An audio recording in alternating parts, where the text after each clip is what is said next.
بسم اللہ الرحمن الرحیم۔ السلام علیکم ورحمۃ اللہ وبرکاتہ۔ پتہ ہے کیا، جب کوئی شخص آپ کو چھوڑ دے تو اس کا یہ مطلب نہیں ہوتا کہ دنیا ختم ہو گئی، زندگی ختم ہو گئی اور اب آگے جینا ہی نہیں ہے۔ پتہ ہے کیا، جب ساری دنیا منہ پھیر لیتی ہے نا، تو اس وقت بھی اللہ آپ کے ساتھ ہوتا ہے۔ تو اس لیے اپنے لیے نہیں تو اللہ کے لیے تو یہ زندگی جینی ہے نا، زندگی ختم تو نہیں ہوئی۔ کیوں نہیں سمجھتے؟ اللہ نے وقت مقرر کر رکھا ہے ہر چیز کا۔ اللہ تمہیں جس چیز کی حقیقت دکھا کر اسے تم سے دور کر رہا ہوتا ہے، اس پر تمہارا گیلہ کرنا بنتا ہی نہیں۔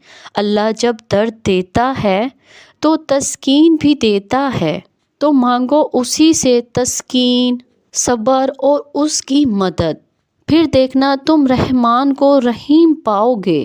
آزمائش تو پھر من پسند چیزوں سے شروع ہوتی ہے، اور جب ہم رو کر اللہ سے کسی ایسے شخص کو مانگتے ہیں جس کا ملنا ہمیں ناممکن نظر آ رہا ہوتا ہے، اور جب کوئی تمہیں تکلیف میں اکیلا چھوڑ دے، تو جان لو کہ اللہ تمہارے کام کا ذمہ خود لینا چاہتا ہے۔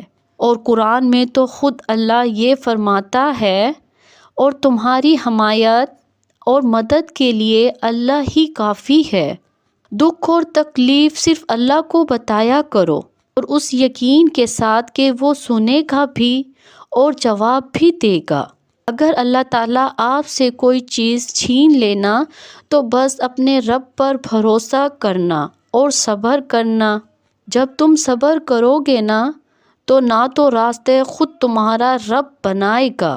اس نے کہا ہے نا کہ وہ صبر کرنے والوں کے ساتھ ہے، تو جب رب ساتھ ہے تو اس سے زیادہ خوشی کی بات، حوصلے کی بات تمہارے لیے کیا ہو سکتی ہے؟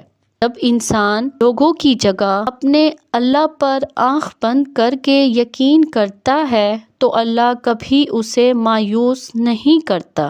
حقیقت یہ ہے کہ اللہ لوگوں پر ظلم نہیں کرتا، بلکہ لوگ خود اپنے اوپر ظلم کرتے ہیں۔ اپنے رب سے دوستی کر لو، یہی وہ ذات ہے جو کبھی آپ کو تنہا نہیں چھوڑتی۔ ہو سکتا ہے تم ایک گلاب کے طلبگار ہو اور اللہ نے پورا باغ تمہارے نصیب میں لکھ دیا ہو۔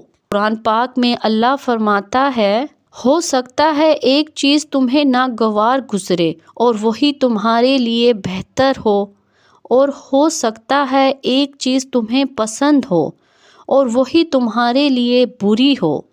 بے شک اللہ جانتا ہے، تم نہیں جانتے۔ تو جب اللہ تعالیٰ آپ کی زندگی سے کوئی چیز یا کوئی شخص چھین لے تو بس اللہ تعالیٰ پر یقین رکھنا، کیونکہ ایک دن اللہ تعالیٰ آپ کو اس سے بھی بہتر چیز عطا کرے گا، اور یہ بات انسان نہیں جانتا، بلکہ یہ بات تو اللہ جانتا ہے۔ اور سب کچھ اللہ کے سپرد کر دو۔ جس معاملے کو اللہ کے سپرد کر دیتے ہیں، اس پر بار بار سوچنا بھی ایمان کی کمزوری ہے۔ بس تم اس کی چاہت کو اپنی چاہت بنا لیتے ہو، تو وہ بھی تمہاری چاہت کے لیے کن فرما دیتا ہے۔ اگر میری بات سمجھ آئے تو کمنٹس میں ضرور بتائیے گا۔ میں یاد رکھیے گا۔ جزاک اللہ۔